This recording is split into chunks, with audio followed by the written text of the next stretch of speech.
نعمتیں جو اس نے ہم پر نازل فرمائی، جو آج اس دنیا میں ہم استعمال کرتے ہیں، اس کے بارے میں انشاءاللہ تذکرہ کروں گا۔ اور کل قیامت کے دن ہر چیز کے بارے میں سوال و جواب ہوگا، انشاءاللہ اس کے بارے میں تفصیلاً گفتگو کروں گا۔ میں اللہ رب العزت سے دعا گو ہوں کہ اللہ رب العالمین مجھے حق اور سچ بیان کرنے کی توفیق نصیب فرمائے۔ میرے محترم بھائی اور بزرگوں، سب سے پہلے تو اگر ہم اللہ کی نعمتوں کا شمار کرنے لگ جائیں تو ہم اس کا شمار کر ہی نہیں سکتے، کیونکہ اللہ رب العالمین نے اپنے بندے پر اتنی نعمتیں، اتنی نوازشیں عطا کی ہیں کہ بندہ اگر اسے اپنی پوری زندگی بھی شکر ادا کرتے کرتے گزار دے تب بھی اس کی یہ ایک زندگی کم پڑ جائے گی۔ جب بھی اللہ رب العالمین نے اپنی نعمتوں کا ذکر کیا بندے کے اوپر تو اللہ رب العالمین نے احسان کبھی نہیں جتلایا کہ میں نے تمہیں صحت دی، میں نے تمہیں زندگی دی، میں نے تمہیں ہر چیز سے نوازا، دنیا کے اندر ہر چیز میں نے تمہارے لیے پیدا کی۔ کبھی اللہ رب العالمین نے احسان جتلایا ہم پر؟ کبھی نہیں جتلایا۔ کبھی اللہ رب العالمین نے یہ نہیں کہا کہ دنیا کی ہر نعمت تو تم لیتے ہو، آکسیجن لیتے ہو، پانی استعمال کرتے ہو جو میں نے آسمان سے نازل کیا ہے، دنیا کی ہر لذت تم اٹھاتے ہو، مگر میری فرما برداری میں کیوں نہیں آتے؟ تم میری فرما برداری میں نہیں آؤ گے، میں تم سے ساری نعمتیں چھین لوں گا۔ اللہ رب العالمین نے یہ کہیں نہیں کہا، کہیں اپنی نعمتوں کا احسان نہیں جتلایا، مگر ایک مقام قرآن مجید میں ایسا آیا جب اللہ رب العالمین نے اپنی نعمت کا بھی تذکرہ کرا اور اپنے احسان کا بھی تذکرہ کیا۔ وہ نعمت کیا تھی؟ اللہ رب العالمین قرآن مجید میں ارشاد فرماتے ہیں لَقَدْ مَنَّ اللَّهُ عَلَى الْمُؤْمِنِينَ، یہ اللہ رب العالمین کا احسان ہے مومنین پر، یہ مومنین پر اللہ رب العالمین نے احسان کیا ہے۔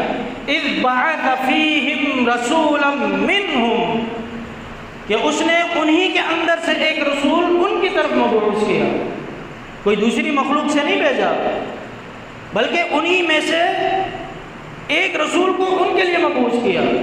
حضرت نوح علیہ السلام سے لے کے حضرت محمد صلی اللہ علیہ وسلم تک دیکھ لیجئے، ہر نبی اپنی قوم پر بھیجا گیا، مگر جب تک نبوت رہی تب تک انہوں نے مانا، کچھ نے مانا کچھ نے انکار کر دیا، مگر جب نبی اس دنیا سے رخصت ہو گئے تو وہ پوری کی پوری کو منہ پھیرنے لگے، انہوں نے اس نبی کے احکامات کو روننا شروع کر دیا۔ مثال ہی دیکھ لیجیے آپ، حضرت موسیٰ علیہ السلام نے کتنا عرصہ بنی اسرائیل پہ حکومت کی، بنی اسرائیل پر نبوت کی، مگر جب حضرت موسیٰ علیہ السلام اس دنیا سے رخصت ہو گئے تو انہوں نے کیا کیا؟ وقالت اليہود عزیر ابن اللہ، یہودیوں نے کہا ہم نے تو عزیر کو اللہ کا بیٹا بنا لیا ہے، ہم اسی سے مدد مانگتے ہیں، اسی سے ہر چیز کرتے ہیں، ہم نے تو اسے اللہ کا بیٹا بنا لیا۔ تو جو ہمارے نبی علیہ السلام تھے تو اللہ رب العالمین نے انہیں کیوں مبعوث کیا؟ مبعوث کرنے کی وجہ کیا تھی؟ سب سے پہلے وجہ تھی توحید، دوسری وجہ تھی رسالت، تیسری وجہ تھی فکر آخرت، تاکہ دنیا کو بتائیے دنیا کی زندگی جو تم گزارنے کے لیے آئے ہو یہ امتحان کا مرکز ہے۔ جس طرح انسان کسی چیز کی تیاری کرنی ہو، اسے مثال کے طور پر اگر کسی پیپر کی بھی تیاری کرنی ہو تو اسے پورا سال پڑھنا پڑتا ہے، پھر جا کے امتحان گاہ میں بیٹھتا ہے۔ اگر وہ پورا سال ہی نہ پڑھے، پورے سال تیاری ہی نہ کرے، پڑھے ہی نہ، اپنی موج مستی میں لگا رہے، اپنی دنیا کی مستی کے اندر مگن رہے، جب امتحان کا دن ہے اس کے سامنے پیپر پیش کر دیا جائے تو کیا اس کا ہوگا، کیا حالت ہوگی اس کی؟ کہ وہ یہ کہے گا پیپر کو دیکھا مجھے سارے سوالوں کے جواب آتے ہیں، جب پورا سال پڑھا ہی نہیں اس نے، جب غور و فکر ہی نہیں کی اس نے، جو نصاب اس کے سامنے پیش کیا گیا اس نصاب کو تو اس نے دیکھا ہی نہیں۔ اگر ہم ڈاکٹری کرتے ہیں تو ڈاکٹری کی کتابیں ہم پڑھتے ہیں، اگر ہم انجینئرنگ کرتے ہیں تو انجینئرنگ کی کتابیں پڑھتے ہیں، ہم کوئی بھی شعبہ اگر استعمال کرتے ہیں تو اس کی کتابیں پڑھتے ہیں۔ اگر ہم اس کی کتابیں پڑھیں ہی نہ اور پھر جا کے امتحان گاہ میں بیٹھ جائیں اور کہیں کہ ہم کامیاب ہو جائیں گے، کس طرح کامیاب ہو؟ اس طرح انسان کی یہ جو امتحان گاہ ہے، جو انسان کو ٹائم دیا گیا ہے، اس کے اندر انسان کا کام کیا ہے کہ اس کے اندر تیاری کرے۔ تو اس کے لیے نصاب کیا پیش کیا گیا؟ کیا نصاب پیش کیا اللہ رب العالمین؟ اللہ رب العالمین نے سب سے پہلے تو رسول کو مبعوث کیا، پھر اس رسول پر کتاب کو نازل کیا، اس کتاب کو نازل کرنے کے بعد انسانوں کو دے دیا، یہ لو ہدی للناس، یہ ہدایت کی کتاب ہے، اسے حاصل کرو، اس سے تم اپنا فائدہ حاصل کرو، اس سے تم نصیحت حاصل کرو، یہ تمہاری ہدایت کے لیے میں نے نازل کی ہے، اسے ثواب اور دم درود اور برکت کے لیے میں نے نازل نہیں کیا۔ آج ہم دیکھ لیجئے، ہم نے اس کتاب کا کیا مذاق بنا کر رکھ دیا ہے۔ ہم نے اسے صرف دم درود برکت کے لیے پڑھنا شروع کر دیا کہ یہ کتاب برکت کے لیے، دکان کا افتتاح کیا، اس کتاب کو کھولو، اس کے اندر سے عربی پڑھو اور برکت نازل ہو جائے گی۔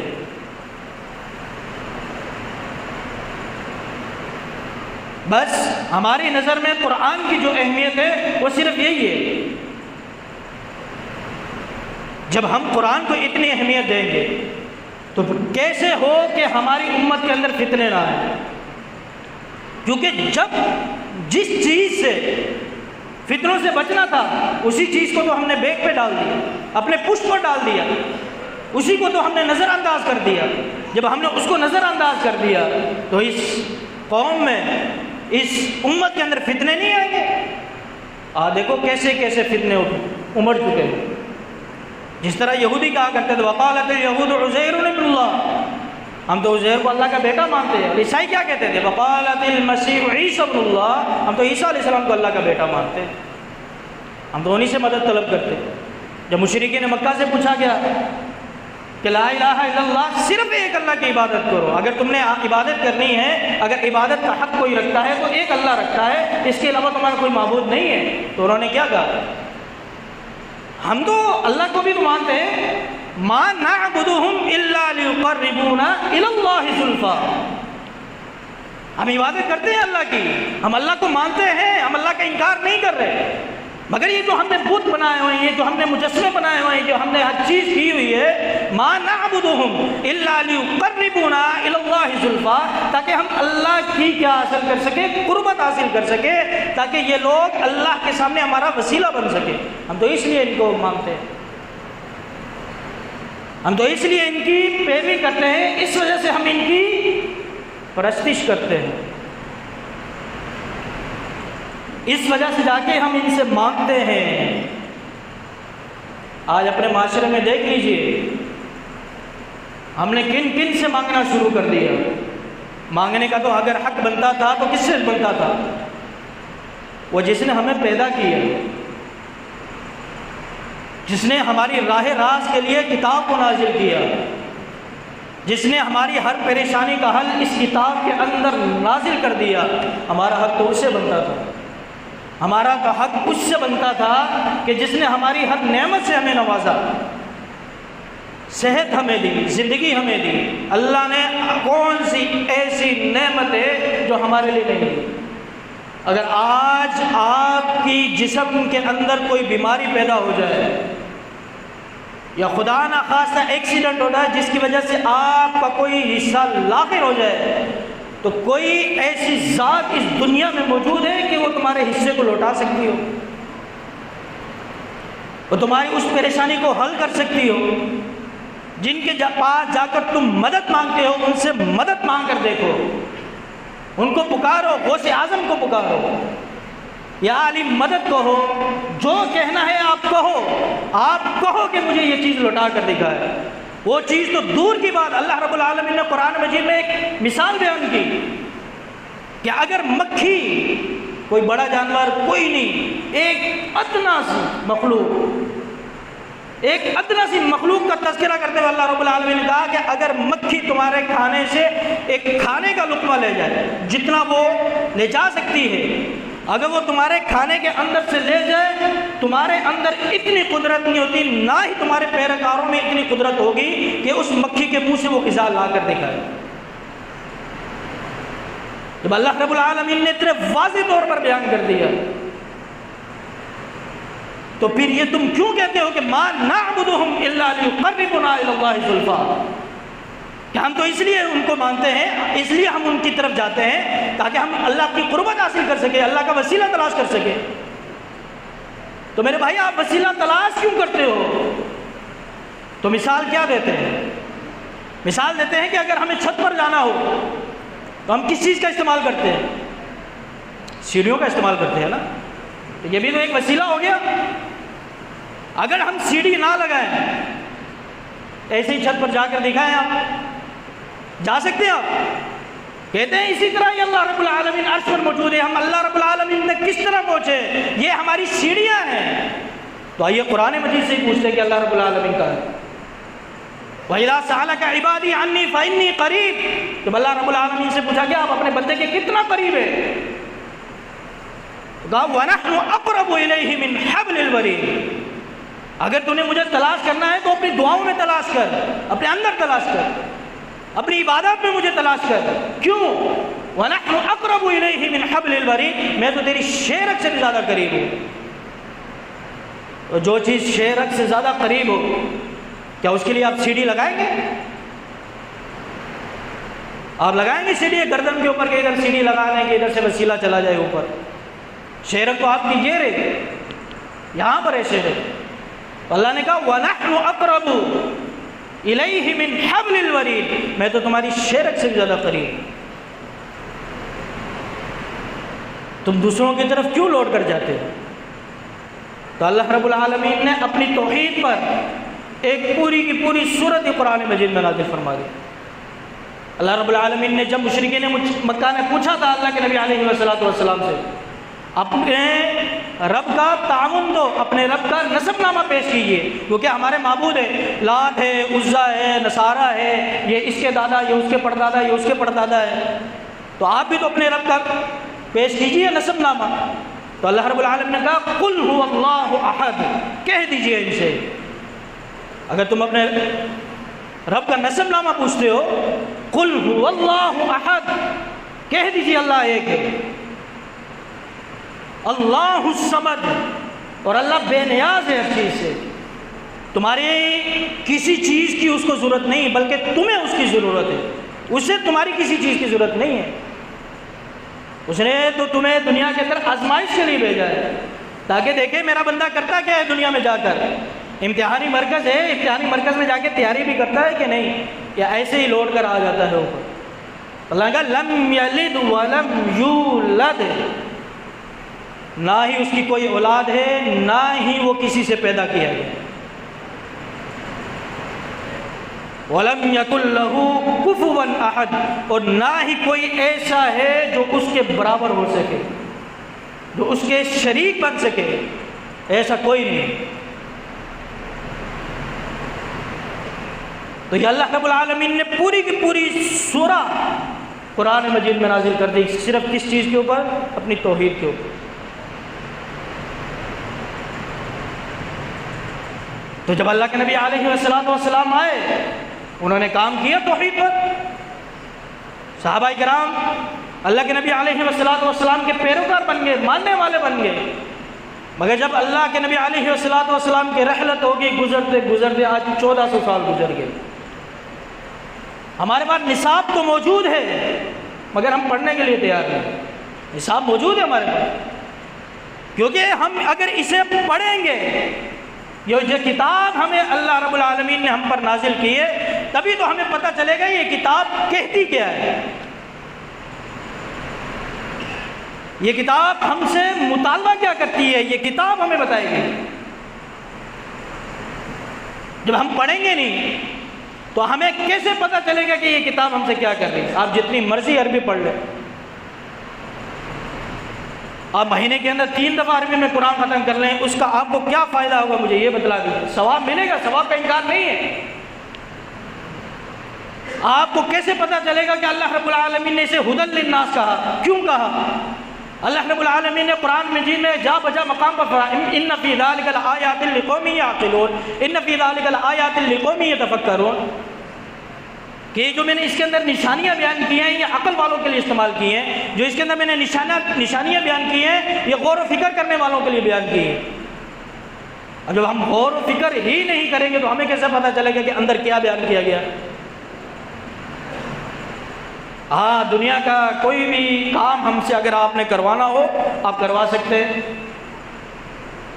انٹرنیٹ پہ ہمیں مصروف رکھنا چاہتے ہو آپ مصروف رکھو۔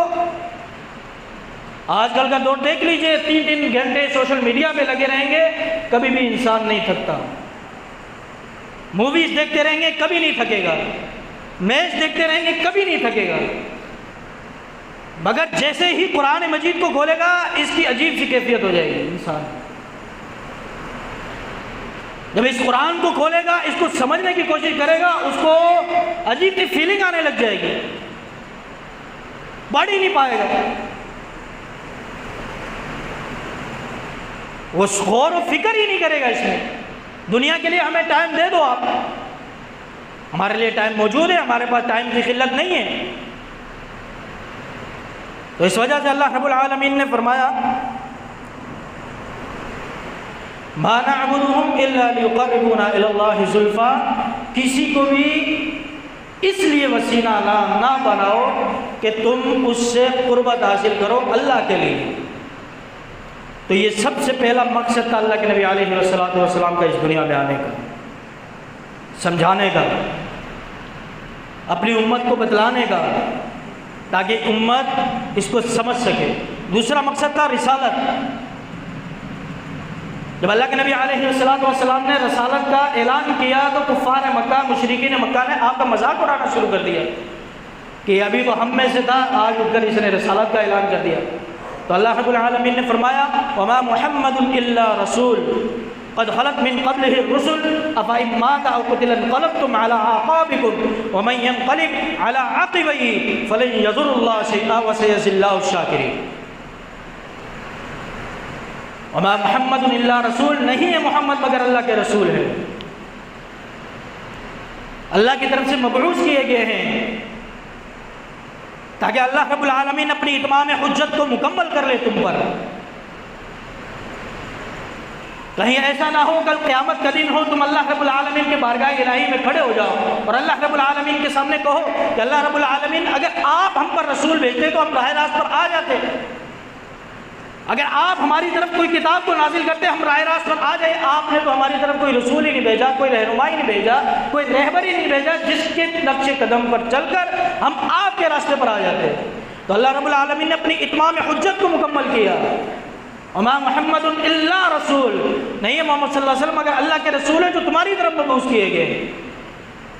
قد خلت من قبلہ الرسل، اس سے پہلے بھی تو اللہ رب العالمین نے رسول بھیجے تھے۔ افإن مات او قتل انقلبتم على اعقابكم، اگر رسول اس دنیا سے چلا جائے یا کسی رسول کو شہید کر دیا جائے کیا تم ایڑیوں کے بل پلٹ جاؤ گے، پیٹھ کے بل پلٹ جاؤ گے؟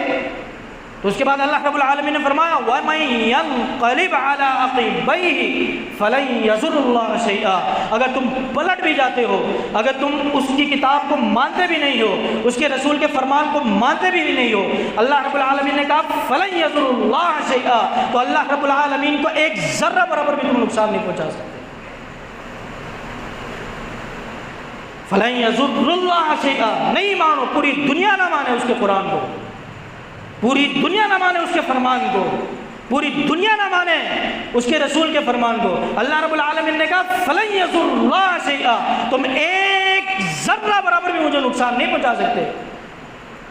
اس کے بعد اللہ رب العالمین نے کہا وَسَيَجْزِي اللَّهُ الشَّاكِرِينَ، جو شکر کرنے والے ہوں گے، جو اللہ کی راہ پر چلنے والے ہوں گے، جو اللہ کے احکامات کو ماننے والے ہوں گے، نبی کے فرمان کو ماننے والے ہوں گے، اللہ رب العالمین نے وَسَيَجْزِي اللَّهُ الشَّاكِرِينَ، ان کو بدلہ دیا جائے۔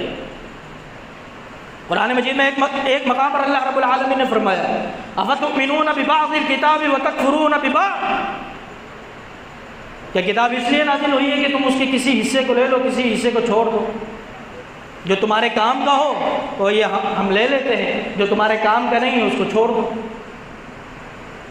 فما جزاء من يفعل ذلك منكم الا خزي في الحياة الدنيا ويوم القيامة يردون الى اشد العذاب۔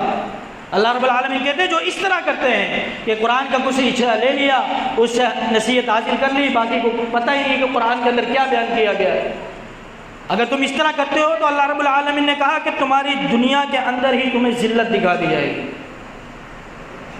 اور ذلت تو ذلت دنیا کے اندر دکھائی جائے گی۔ اس کے بعد کہا تمہیں کل قیامت کے دن اشد العذاب، سب سے زیادہ سخت عذاب دیا جائے گا۔ یہاں پہ اشد کا لفظ استعمال کیا اللہ رب العالمین، اور اشد تفضیل کا صیغہ ہے۔ تفضیل اس کو کہا جاتا ہے جس بات کو کہنے کے لیے کسی چیز کے اوپر زور دیا جائے۔ اشد العذاب، سخت عذاب دیا جائے۔ تو جب حجۃ الوداع کا موقع تھا تو اللہ کے نبی علیہ السلام نے صحابہ کرام سے پوچھا کہ جو میری ذمہ داری مجھے دی گئی میں نے اسے مکمل کیا یا نہیں؟ جو اللہ رب العالمین کی طرف سے احکامات مجھ پر نازل ہوئے میں نے تم تک پہنچائے یا نہیں؟ تو صحابہ کرام نے کیا کہا تھا کہ بالکل آپ نے پہنچا دیے۔ تو اللہ کے نبی علیہ السلام نے کہا کہ میں نے اپنی ذمہ داری کو ادا کر لیا ہے، اب یہ تمہاری ذمہ داری۔ تمہاری ذمہ داری کیا ہے کہ تم اس کے اوپر پیروکار رہنا، اس کے اوپر چلنا، اس کے مطابق اپنی زندگی کو گزارنا، تو دنیا کے اندر تم کامران ہو کامران ہو۔ اور تیسری چیز جو اللہ کے نبی علیہ السلام وہ آئی تھی فکر آخرت، کیونکہ اس وقت لوگ آخرت کے منکر تھے، وہ یہ مانتے ہی نہیں تھے کہ مرنے کے بعد اٹھایا جائے۔ تو فکر آخرت دینے کے لیے اللہ کے نبی علیہ السلام کا تیسرا جو پہلو تھا اس نبوت کا وہ تھا فکر آخرت۔ اللہ رب العالمین نے سورۃ البقرہ کے شروع میں ہی کہہ دیا کہ اگر تم غیب پر ایمان لے کر آؤ گے تو تم کامیاب و کامران ہو جاؤ گے۔ الذین یؤمنون بالغیب، اور غیب کیا ہے؟ آخرت ہے۔ آخرت کے بارے میں ہم میں سے کوئی نہیں جانتا، نہ آپ نے جنت دیکھی ہے، نہ میں نے جنت دیکھی ہے، نہ آپ نے جہنم دیکھی ہے، نہ میں نے جہنم دیکھی ہے، مگر ہمیں بتلایا کس نے؟ اللہ کے نبی علیہ السلام نے۔ تو ہم اس کے اوپر کیا کرتے ہیں؟ یقین رکھتے ہیں کہ بالکل اسی طرح ہوگا جس طرح اللہ کے نبی علیہ السلام نے بتایا۔ یہ ہے غیب، غیب پر ایمان لانا، اس کی فکر دلانے کے لیے ہے۔ اللہ رب العالمین نے قرآن مجید میں ارشاد فرمایا کیف تکفرون باللہ وکنتم امواتا فاحیاکم ثم یمیتکم ثم یحییکم ثم الیہ ترجعون۔ مشرکین مکہ سے کہا کہ تم موت کا انکار کس طرح کر سکتے ہو؟ کیف تکفرون باللہ، اللہ کی طرف لوٹنے کا انکار تم کس طرح کر سکتے ہو؟ وَكُنْتُمْ أَمْوَاتًا فَأَحْيَاكُمْ ثُمَّ يُمِيتُكُمْ ثُمَّ يُحْيِيكُمْ ثُمَّ إِلَيْهِ تُرْجَعُونَ۔ وہ تمہیں موت دے گا پھر زندہ کرے گا، پھر موت دے گا پھر زندہ کرے گا، ثُمَّ إِلَيْهِ تُرْجَعُونَ، پھر اسی کی طرف تو لوٹ کر آنا ہے تمہیں۔ عالم ارواح کے اندر آپ کی روحیں موجود تھی مگر دنیا میں آپ نہیں تھے، پھر اللہ رب العالمین نے آپ کو دنیا میں بھیجا ایک جسم کی صورت میں، پھر اللہ رب العالمین نے آپ کو موت دی، پھر اللہ رب العالمین نے کل قیامت کے دن آپ کو اٹھایا۔ تو اللہ رب العالمین نے کہا یہ میرے لیے کوئی مشکل نہیں ہے۔ اس کی مثال اللہ رب العالمین نے قرآن مجید میں بیان کی۔ حضرت عزیر علیہ السلام ایک بستی سے گزر رہے تھے، تو انہوں نے سوچا کہ بستی اپنی چھتوں کے بل انڈیل دی گئی۔ وہ کون سی بستی تھی؟ بنی اسرائیل کی بستی تھی، یروشلم۔ حضرت عزیر علیہ السلام سے پہلے ایک بادشاہ آیا تھا عراق کے اندر، بخت نصر۔ اس نے اتنا زبردست اس بستی کے اوپر اٹیک کیا تھا، بنی اسرائیل کے اوپر اٹیک کیا کہ بنی اسرائیل کو تباہ و برباد کر دیا۔ 12 لاکھ افراد پر مشتمل شہر تھا، جس میں سے 6 لاکھ کو مار دیا گیا، 6 لاکھ کو قیدی بنا کر لے گئے۔ اس نے اینٹ سے اینٹ بجا دی، کوئی بھی اینٹ ایسی نہیں تھی جو سلامت ہو، کوئی بھی جگہ ایسی نہیں تھی جس کو تباہ و برباد نہ کر دیا گیا۔ تو اس بستی سے حضرت عزیر علیہ السلام کا گزر ہو، کہا کہ یہ بستی ہے یہ کس طرح آباد ہوگی؟ او کالذی مر علی قریۃ وهو خاویۃ علی عروشها، یہ جو بستی ہے جن کو چھتوں کے بل اڑیل دیا گیا ہے یہ کس طرح آباد ہوگی؟ تو اللہ رب العالمین نے کیا کیا؟ فاماتہ اللہ 100 عام، اللہ رب العالمین نے 100 سال کے لیے انہیں موت دے دی۔ تو 100 سال کے لیے انہیں موت دے دی، تو 100 سال کے بعد انہیں اٹھایا، اٹھا کر کہا کہ ہاں اب مجھے بتاؤ کہ تم کتنی دیر سوئے تھے؟ کہا یومن او بعد یوم، میں ایک دن سویا ہوں گا، یہ ایک دن کا کچھ حصہ سویا ہوا ہوں گا۔ اللہ رب العالمین نے کہا قال بل لبثت 100 عام فانظر الى طعامك وشرابك لم يتسنى، تمہیں 100 سال کے لیے نیند دی گئی تھی، تم اپنے کھانے کی طرف دیکھو، اللہ رب العالمین نے اس کے اندر بدبو پیدا نہیں کی، یہ جیسا تھا ویسا کا ویسا موجود ہے، مگر وانظر الى حمارك، اپنے گدھے کی طرف دیکھو جس کی ہڈیاں بوسیدہ ہو چکی ہیں، جو مٹی مٹی ہو چکا ہے، جس کا نام و نشان زمین پر موجود نہیں، وانظر الی حمارک، جہاں پر تمہارا گدھا تھا اس طرف دیکھو، وَلِنَجْعَلَكَ آیَةً لِلنَّاسِ وَانظُرْ إِلَى الْعِظَامِ كَيْفَ نُنشِزُهَا ثُمَّ نَكْسُوهَا لَحْمًا، تم دیکھو کہ اللہ رب العالمین اس کے اندر سے کیسے ہڈیاں پیدا کرتا ہے اور پھر ان ہڈیوں کے اوپر گوشت کو پیدا کر دیتا ہے اور پھر تمہارے سامنے صحیح سالم اس کو پیدا کر دے گا۔ فلما تبجن له، جب اللہ رب العالمین نے اس طرح کر دیا، قال اعلم، عزیر علیہ السلام نے کہا کہ میں جان گیا ہوں اللہ رب العالمین تیری قدرت کو، ان اللہ علی کل شیء قدیر، تو ہر چیز پر قادر مطلق ہے۔ تو یہ وہی عزیر علیہ السلام تھے جن کو بعد میں یہودیوں نے وقالت الیہود عزیر ابن اللہ، جنہیں اللہ کا بیٹا بنا دیا۔ کیوں؟ بعد میں یہی یہودیوں کو نبی بنے تھے جنہوں نے یہودیوں کو اس قید سے آزاد کرا کر 136 سال کے بعد اسی مقام پر دوبارہ آباد کروایا تھا۔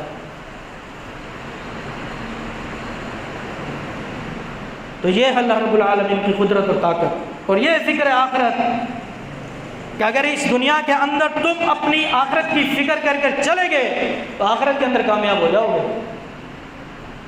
جو اللہ رب العالمین نے سلیبس ہمارے لیے نازل کیا ہے، یہ قرآن مجید، اگر اس سلیبس سے اور جس نبی کو مبعوث کیا گیا ہماری طرف جناب محمد صلی اللہ علیہ وسلم، ان کی اطاعت کر کے ان کی فرما برداری کر کے اگر اس دنیا سے گئے تو کامیاب ہوں گے۔ جب دنیا کے اندر ہم ڈاکٹری کر رہے ہوں تو انجینئرنگ کی کتب پڑھ کے کامیاب نہیں ہو سکتے، تو دنیا کے اندر قرآن کو پڑھے بغیر ہم کس طرح کامیاب ہو کر جائیں گے؟ مجھے یہ بات سمجھا دیں، ہم کامیاب ہو ہی نہیں سکتے۔ تو کامیاب ہونے کے لیے ان دونوں کا ہونا بہت ضروری ہے۔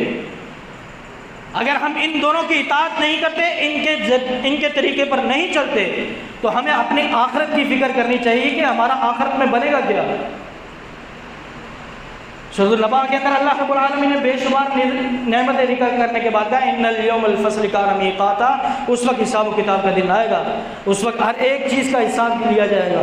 سورۃ الزلزال میں فرمایا فمن یعمل مثقال ذرۃ خیرا یرا ومن یعمل مثقال ذرۃ شرا یرا، ذرہ برابر بھی اگر نیکی کی ہوگی وہ تمہارے سامنے لا دی جائے گی، اگر ذرہ برابر بھی تم نے گناہ کیا ہوگا تو تمہارے سامنے لا دیا جائے گا، ہر چیز کا حساب لیا جائے گا تم سے۔ تو اس وجہ سے اپنی آخرت کی فکر کیجیے، اپنی دنیا کی زندگی کے اندر اس کتاب کو جو اللہ رب العالمین نے بھیجی ہے اس کا مطالعہ کیجیے، سمجھیے کہ اسے اللہ رب العالمین نے ہدی للناس کیوں کہا تھا۔ صرف اس لیے کہا گیا کہ اس کی عربی پڑھ لیں گے تو یہ لوگوں کی ہدایت کے لیے آ جائے گی، لوگوں کو ہدایت دے دے گی، تو نہیں میرے بھائیوں، اگر ہم نے اس سے ہدایت حاصل کرنی ہے تو اسے پڑھنا پڑے گا، اور صرف عربی میں نہیں، جو آپ کی زبان ہے اس زبان میں اس کو پڑھنا پڑے گا، اس کا ترجمہ پڑھنا پڑے گا، اور حدیث رسول کا بھی مطالعہ کرنا پڑے گا، پھر جا کے سمجھ میں آئے گی کہ ہمارے دنیا میں آنے کا مقصد کیا تھا۔ تو میں اللہ رب العزت سے دعا گو ہوں کہ اللہ رب العالمین جو کچھ سنایا اس پر عمل پیرا ہونے کی توفیق نصیب فرمائے۔ وآخر دعوانا ان الحمد للہ رب العالمین۔